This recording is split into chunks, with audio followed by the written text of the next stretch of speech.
1975-এর 15ই August ইথারে ভাইসা আসা এই বজ্র নির্ঘোষ শুনছিল দেশবাসী। প্রবল প্রতাপশালী শেখ মুজিবের শাসনের অবসান হয়েছে, সারা দেশে কারফিউ জারি হয়েছে। কিন্তু কি অবাক ব্যাপার, কারফিউ ভেঙে দলে দলে উৎফুল্ল জনতা নেমে আসছে রাস্তায়।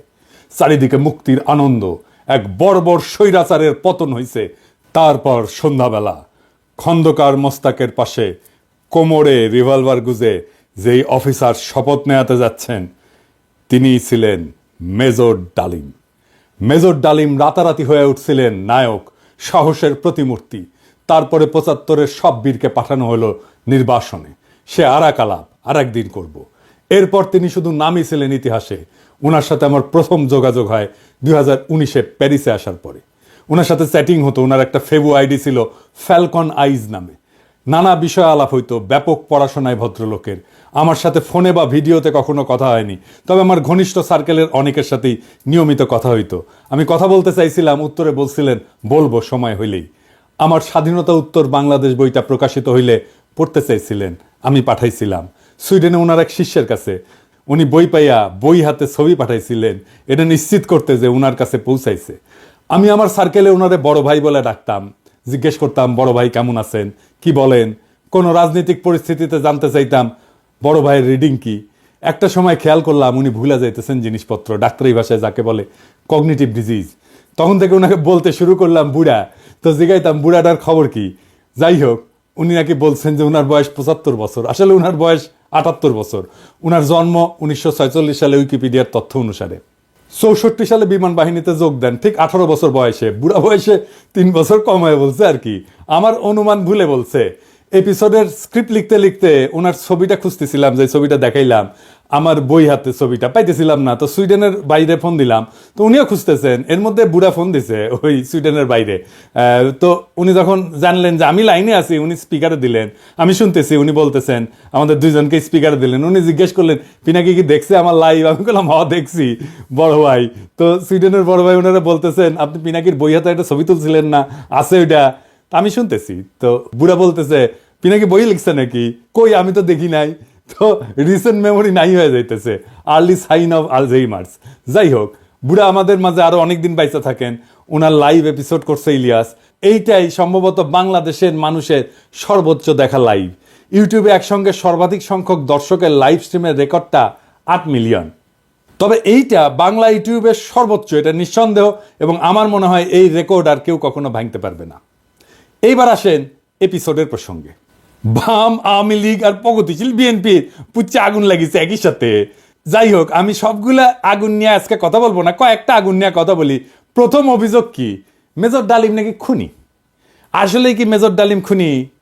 আসলে না খুঁজে বিপ্লবী এবং সৈনিকদের খুনি বলা যায় না, কারণ তাদের কর্মকাণ্ড এবং উদ্দেশ্য সাধারণ অপরাধীর সাথে তুলনা করা যায় না।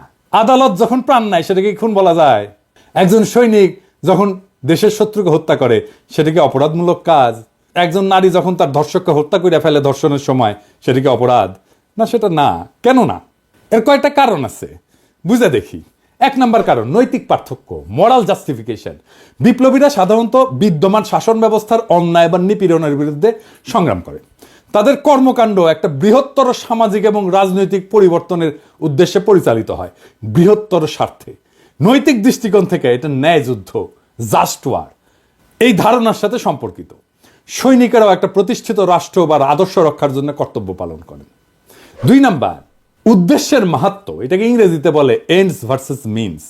বিপ্লবী বা সৈনিকদের কর্মকাণ্ডের উদ্দেশ্য ব্যক্তিগত স্বার্থ না, বরং এটা বৃহত্তর সমাজ জাতির জন্য।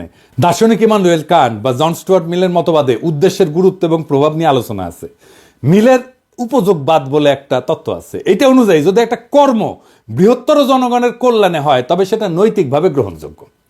3 নাম্বার, সমাজের দৃষ্টিভঙ্গি বা পারসেপশন বাই সোসাইটি। সমাজ সাধারণত সৈনিকদের রক্ষক এবং বিপ্লবীদের ন্যায়ের প্রতীক হিসাবে দেখে। সময়ের সঙ্গে অনেক বিপ্লবীকে নায়ক হিসেবে স্বীকৃতি দেওয়া হয়। এটার আইনি ব্যাখ্যাও আছে। 1 নম্বর হইতেছে যে লেজিটিমেসি অফ অ্যাকশন, মানে রাষ্ট্রীয় বৈধতা।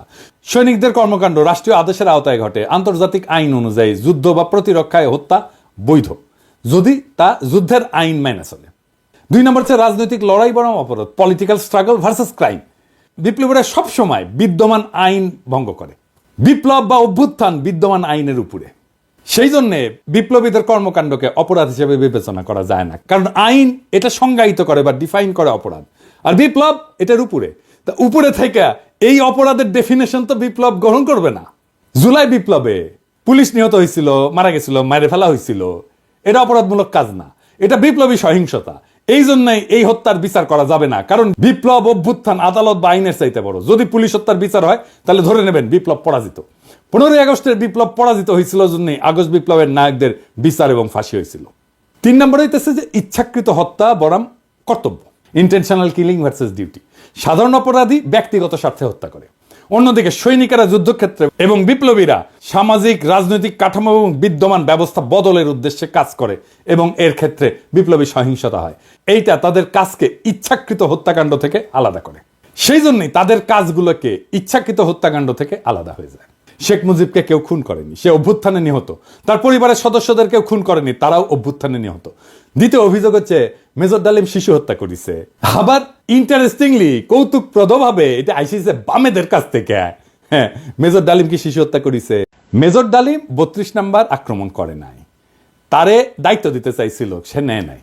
কারণ মুজিব পরিবারের সাথে তার একটা ব্যক্তিগত পারিবারিক সম্পর্ক ছিল। সে গেছিল মুজিবের ভগ্নিপতি আব্দুর রব শেরনিয়াবাতের বাসায়। সেখানে তার 14 বছরের বয়সী মেয়ে বেবি, 12 বছরের বয়সী ছেলে আরিফ এবং 4 বছর বয়সের নাতি সুকান্ত আব্দুল্লাহ, যেটা আবুল হাসনাত আব্দুল্লাহর ছেলে, ও মারা যায়। আবুল হাসনাত আব্দুল্লাহ হারামজাদাটা পানির ট্যাঙ্কে লুকেছিল, বেঁচে যায়। কিন্তু কথা হইতেছে বাড়ির নারী আর শিশুদের বন্দুকের মুখে ফেলায় পানির ট্যাঙ্কে লুকেছিল কেন হারামজাদাটা? ওইটা জয় বাংলা হইলে তো আরো সুবিধা হইলনি। যাই হোক, এবার আসেন দেখি মহান বিপ্লবের সময় শিশুদেরকে হত্যা করা হয়েছিল যতগুলো বিপ্লব হয়েছে ইতিহাসে, যেগুলো নাম জানি আমরা, যেগুলো নিয়ে কাইট হয়ে পড়ে যায় বিপ্লবীরা। ফরাসি বিপ্লবের সময় লুই শার্লস, যাকে লুই সপ্তদশ বলা হয়, মানে রাজা ষোড়শ লুই এবং মেরি আন্তোয়ানেটের ছোট ছেলে, বন্দি অবস্থায় খাইতে না দিয়ে কারাগারে রেখে মৃত্যুর দিকে ঠেলে দেওয়া হয়। যখন তার মৃতদেহ বের করা হচ্ছিল তার শরীরে কোনো মাংস ছিল না, কঙ্কালের উপরে চামড়া। বিপ্লবীরা হত্যা করবে না, কারণ তাদের পবিত্রতা নষ্ট হবে, কিন্তু খাইতে না দিয়া দিনের পর দিন কষ্ট দিয়া মেরে ফেলা যাবে। তো ফরাসি বিপ্লব নিয়ে আধিখ্যাত তো করে সবাই। আবার রুশ বিপ্লব নিয়ে তো বামেরা কাইট হয়ে পড়ে যায় না? যে বামেরা কবে তাদেরকে কইবেন এটা, যে রাশিয়ার জার দ্বিতীয় নিকোলাস এবং তার পরিবারের সদস্যদের বন্দি করে কমিউনিস্টরা। জার কিন্তু তখন ক্ষমতায় না, জারের ক্ষমতা অনেক আগেই চলে গেছে। কমিউনিস্টরা কিন্তু জারের কাছ থেকে ক্ষমতা নেয়নি। কমিউনিস্টরা কেরেনস্কি সরকারকে উৎখাত করে ক্ষমতা নিয়েছে, মানে লেনিন।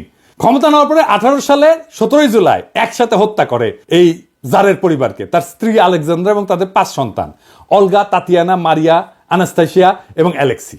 লেনিন মনে করছিল জারের পরিবার যদি বাইসে থাকে তাহলে তারা রাজতন্ত্র পুনরুদ্ধারের জন্য কাজ করতে পারে। এই জন্য পুরা পরিবারকে হত্যা করার সিদ্ধান্ত নেওয়া হয়।